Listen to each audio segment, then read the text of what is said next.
Hello, everyone. This is your always tactful host, Pendy. And this is Paul, also known as EastX Twitch.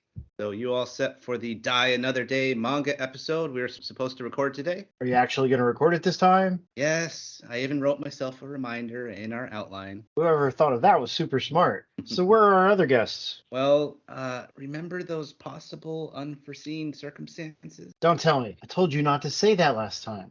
You were right. This is a cursed project. Yes, it is. One of our guests had some medical issues to take care of with their family. Everybody's all right, but we'll have to do the manga episode another time thanks to unforeseen circumcisions. In its place, we are doing a surprise Tactfully Die episode. It's a nice bonus. We won't be reviewing any of the episodes of the Die anime, but we will talk about today's big announcement. What is it? I gotta know. I'm dying to find out. Don't go into the light. You're just going to have to wait a bit. I feel like this wait will just go on for infinity. While Pendy is strashing about, I'll go ahead and welcome our audience to Tactfully Die, a Slime Time podcast spinoff that covers just about everything in the world of Dragon Quest, the Adventure of Die, and the Dragon Quest Tact mobile game. That's right. We'll talk about the latest and greatest with Dragon Quest Tact first. Good. I'm willing to talk some tact. So we're currently in the middle of a mini Dragon Quest VI event. The lead banner monster for this event is Murdaugh. Murdaugh? Yes, Murdaugh. We had another successful banner party. That was a lot of fun with our guild. We had a good showing of people, and probably about half of us landed a Murdaugh. Murdaugh. Yeah, a good time was had by all, although I think it was less than half of us that actually got him. It may be. But yeah, and even worse, hardly anybody landed a prickly prankster. Yeah, that prickly prank of a jerk. Figures he would mess with us. It's because he's too busy looking like a putty from Power Rangers. Speaking of messing around, I remember you weren't messing around in last week's arena. You only had 6 more fights to achieve a perfect week. How'd that go? I did it! I finally did it. It wasn't my first gold trophy, but I had a perfect week, and I finished rank 1. It was a good feeling. I had one fight during the whole week where it could have gone either way, and if I'd made the wrong move, it would have been disaster, but it turned out okay. Hey, buddy, you're always the rank 1 to me. Anyway, congratulations, because that hasn't happened to me in like a year. This week's going fine for me, but not flawlessly so. Nice. Yeah, this week is not going to be rank 1 for me.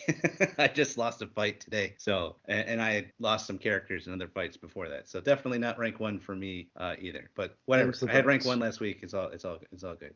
What's nice about this Dragon Quest VI event is a big feature for it is the Dream Treasure Swap Shop. Just like in the Dragon Quest IX event, is very hard to get in-game currency called Dreamy Pillows that you can exchange for iridescent orbs, rainbow crystals, and fragments for every family type. You can use these to get dupes of your characters, so I consider these invaluable. I've gone back to going to the 150 gem level for using stamina in this event. Dreamy pillows, huh? I go to sleep next to a couple of those every night. But, oh yeah, I remember you love this type of event shop. Mm-hmm. That's good for our guild because in the stamina rankings, we're 4th place, while Big Dracky Squad is hot on our heels, not too far behind us. Yeah, I called you out last time, Big Dracky Squad. I've stepped up my game. What are you going to do about it? Cream will rise to the top. Oh, yeah. I think you need to snap into a Slim Jim, and Dracky Quad just needs to give up already.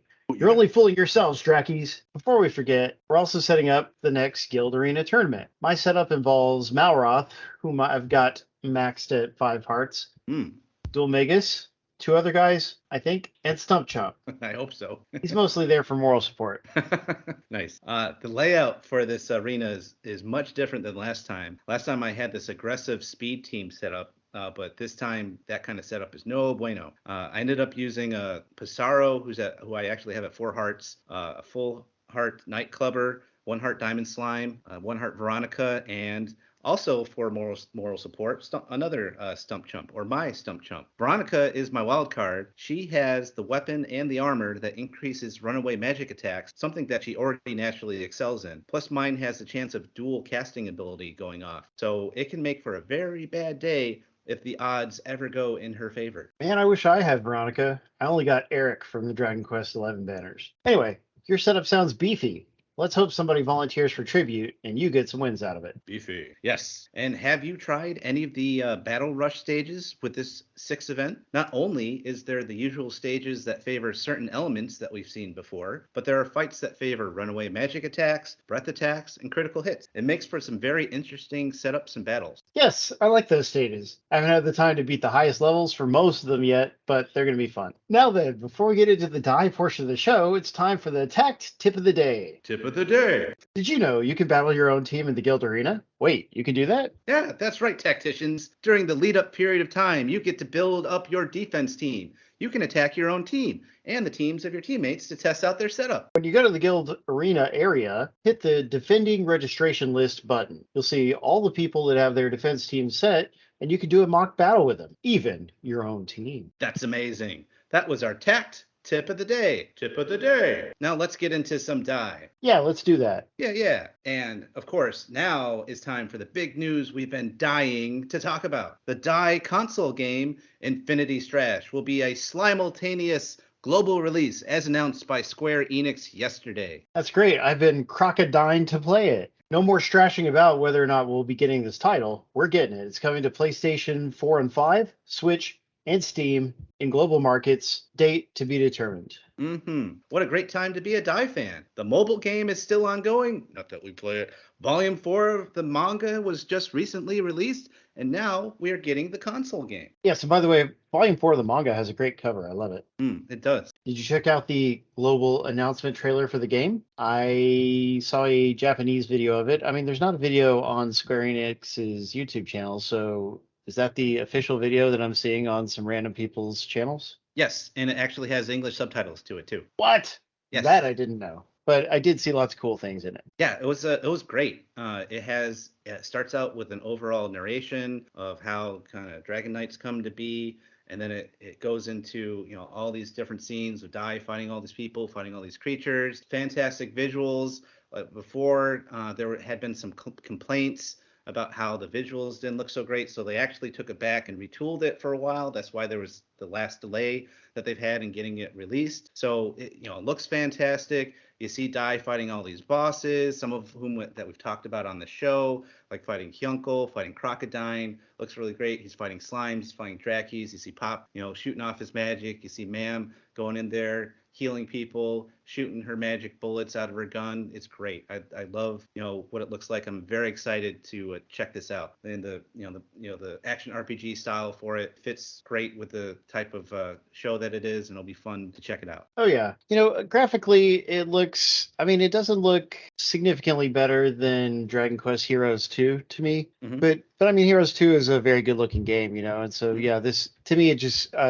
I don't know. I guess it reminds me of that, seeing the character running around in the action RPG environment. But I mean, it's got all these great Dai things, like it's going to be such a wonderful thing to experience the big moments from Dai interactively, and we would assume new things as well. Yeah, so, and it has it talked about like a memento system with your party members. I think it's probably to get closer to your party members, maybe similar to that way that you get closer to your party members and like Yakuza Like a Dragon, how you kind of do certain specific things with your party members and they become more valuable to your team kind of thing. And they talked about like some kind of memory system, so you probably can go back and like do certain challenges to fight certain bosses over again. I think I've heard of that before. So yeah, there's gonna be some fun stuff in this game. Interesting. When I want to get close to my party members, I just usually give them alcohol. But your way sounds much better. With the Tokyo Game Show going on now, it'll be interesting to see what else they show the game. I hope we get to see more. Yeah, indeed. In the last Tactfully Die episode, I was hoping we would find out at TGS like what consoles the game would be on, maybe an announcement about the West, even though I was kind of doubtful about that. And we got all of that even before TGS started. You're right. So it's not utterly impossible that there could be more English Dragon Quest news. Just pretty unlikely. Yeah, but here's hoping. Yes. And one more fun bit of news about Dai. I found out from the original Slime Time host and artist, Delicious Dwayne, that Jump has been doing artist collaborations for Dragon Ball's 40th anniversary. That's right. This month's cover features a Dai collaboration from Dai artist Koji Inada. Yeah, it's fantastic. It features a classic Dragon Ball cover with young Goku and Roshi in the forefront, tweaked by adding a very confused Mam in the background trying to figure out where she is, as Chu tries to help her out. Yeah, I did like to see that. I'm it's that would be a very interesting crossover, to see in animation someday, or a game or whatever. So cool idea for a cover. Speaking of which, we'll make sure to feature that image in the YouTube version of this podcast. One more bit of Square Enix news from the show is the new Theatrhythm game that's coming to America. Oh, okay. Is it was it one of the Final Fantasy ones? Yeah, it's like, I don't know, Theatrhythm, Final Fantasy 1 million, or I don't know, whatever it's called. But the important part is it's coming to Switch in America. It'll have a ton of songs built in, and you can buy like the $100 Ultimate Edition and get even more hundreds of songs. So that's a really cool series, which I know from Theatrhythm Dragon Quest on 3DS, which is a Japanese only game, But I that was my very first 3DS game that I bought when I got a Japanese 2DS XL or LL and modded it to be able to play any region games. So that game was really fun on the Switch. Of course, it's better Dragon Quest is a little bit cooler than Final Fantasy, but Final Fantasy is still perfectly cool and has great music, Oh yeah, Nobuo Uematsu, like he's a master of just music in general. I was gonna say like video game soundtracks, but just music in general. So yeah, that's great. That'll be fun. I'm glad it's coming over here too. Yeah, exactly. So I think there's a lot of crossover appeal there with Dragon Quest fans, and if Square Enix wanted to be really nice, they could throw in like at least one Dragon Quest song. Throw us a bone here, Square Enix. But hopefully this one sells well, and maybe someday there will be a Dragon Quest sequel, and maybe it'll get localized. You just never know. Yeah, because I think the last Dragon Quest Theatrhythm only goes up to 10. I want to say. I don't think it has 11 music. I don't think it does either. So yeah, there could be another one in the future, and if we could actually get this one, that'd be great. That was like during that period of time in America where we weren't getting jack except for a couple of like mobile remakes, like all the different 3DS, like the Slime Mori Mori and the Dragon Quest Monsters and all this in Theatrhythm. Like we weren't getting nothing. We almost didn't get 7 until we had like a global campaign to like beg for it, and they finally released it like 4 years later. So it was dark days for the Dragon Quest fans back then. Indeed. And speaking of 7, we've never gotten the mobile version of 7. For what reason? Why not? Just bring it over here. I'll buy it. Come on. Yeah, and it's the mobile version of 7 is a tweaked version of the 3DS remake, except it has random battles instead of enemies on screen like it does in the 3DS. That's like the big difference. So that would be very interesting to play, because I know a lot of people were complaining about like how it's hard to get away from battles in the different dungeons because of how skinny the corridors can be sometimes and stuff like that. So that would be fun. I think it came out in Japan around the time that they finally released the 3DS version in America. It was kind of close to it, and they didn't want the two things competing with each other because it was Nintendo who was publishing it. So maybe that's why. But years later, they could release it. They could release it now. That'd be great.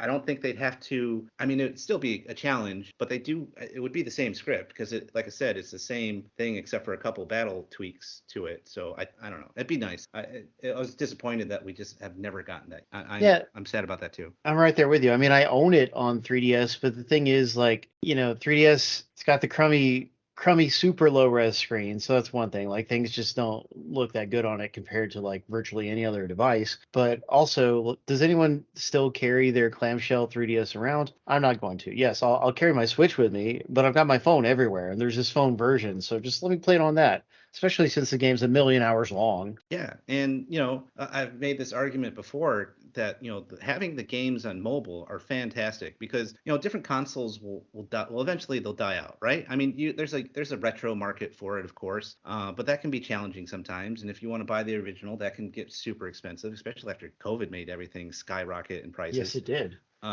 But like mobile games, they stay pretty much, from a big company at least, like Square Enix, and from a big title like Dragon Quest, they stick around forever. Like, how many years has it been since the first Dragon Quest mobile remake got released on phones? Like, what, 8-10 years ago or something like that?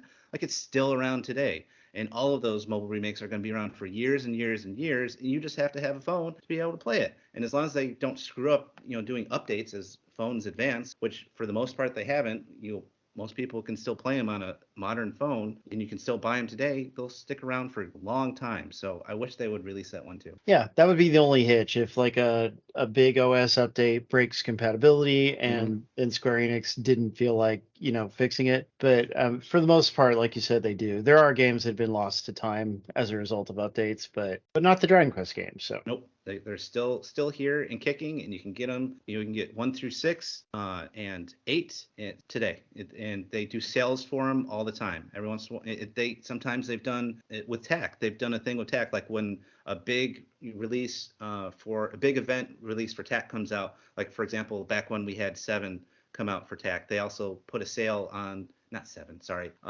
Like 5 or 4. They released a big event for 5 or 4 in Tact. They also, at the same time, they would do a sale for the mobile game of those games simultaneously. Yeah, I remember that, and that was a nice touch. Mm-hmm. And yeah, that's the kind of thing that we'll even promote it in our Facebook group because we want Dragon Quest to prosper, So synchronicity is a good thing. Mm-hmm. Yeah, and that's all we have for today, folks. We are in the middle of rescheduling our manga episode. I think we'll be able to do it in a couple of weeks. Like the release date for Infinity Strash, it is TBD. Well, that's all for this episode of Slime Time Tactfully Die. If you want to prepare for the next episode, be sure to watch episodes 17 and 18 of The Adventure of Die on Crunchyroll. We don't use Patreon. If you do have any money that is just completely Infinity Strashing in your wallet, pouch, bottomless bag, treasure chest, pot, barrel, safe, or even searchable wall sack, and you would like to donate anything to a website that's been supporting Dragon Quest fans for over 20 years, stop by the Dragon's Den at www.woodis.com/den and click on Support This Site. Woodis has owned and maintained the Dragon's Den DQ fan site for decades. He personally edits every YouTube version of our podcast, and he fully appreciates any donations to help keep the servers running. The Dragon's Den website also features an Amazon affiliate link. If you click the link and then make a purchase, a small fraction of the sale will go to support the den. Doesn't cost you anything, and if you try to give me money, I won't take it, so don't even try it. Okay, you can try if you want. We even have a Slime Time t-shirt you can buy by our resident artist, Dwayne. Oh, hey, it's that guy I mentioned before. See the link for it in the show note. And as part of the Slime Time Extended Universe, or STU, you can direct comments or questions for the podcast on Twitter and Instagram at DQ Slime Time. And you can follow me on Twitch at twitch.tv/EastXTwitch. Come watch me play a variety of games every Saturday, kids.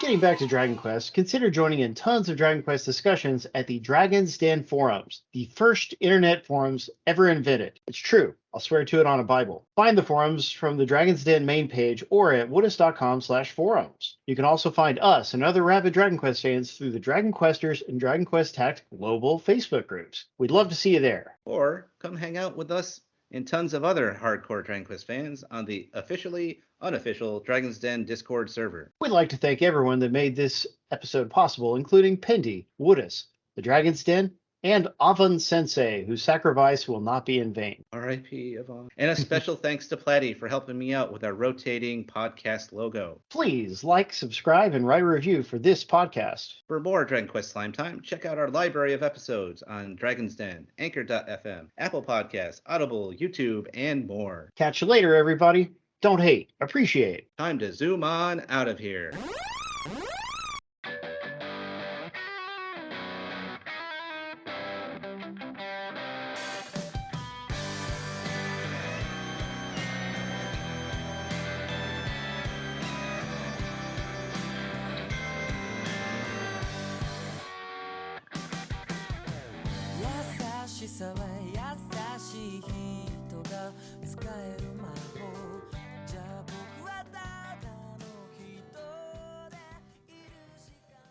This is Gertrude for Slime Time, reminding you all that you must complete your adventure.